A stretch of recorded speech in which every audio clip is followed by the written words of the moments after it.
सकाळी उठलो आणि मस्तपैकी तयार झालेलो, कारण आज होतं पार्टीचं नियोजन. मग काय राणीला घेतलं आणि लागलो वाटेला.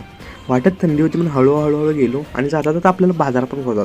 ते संदीप, वैष्णवीनी, ऋतीश वाट बघली. मग काही सगळ्यांनी म्हणून बाजार केला आणि शेताकडून निघालो. शेतात गेल्या गेल्या सगळ्यांनी आपापलं काम वाटून घेतलं आणि सगळी लागलीत आपल्या कामाला.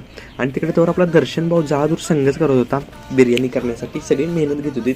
मग काय बिर्याणी करायला तयार झालो. कांदा चरचरीत बांधून घेतला आणि मग काय ऋतीश भाऊकडे काय काय तयारी करत होता. मग त्यावर का म्हटलं आपली निम्मी काय माझून माग होती. मग त्यावर का ती आली. मग ती आल्यावर काय चुलच पेटणं झाली. मग काय त्यावर आपली बघा निम्मी फोटोशूट. मग काय ऋतीश एवढा काम केला की नाही राम, तिचं काम करायचं बघून मला घाम सुटला.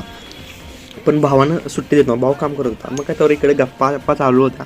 मग काय इकडं मसाला वगैरे तयार चिकन वगैरे टाकून सगळ्यांना चरचरीत तोंडाला पाणी सुटलं. मग काय बिर्याणी तयारी चालू झाली.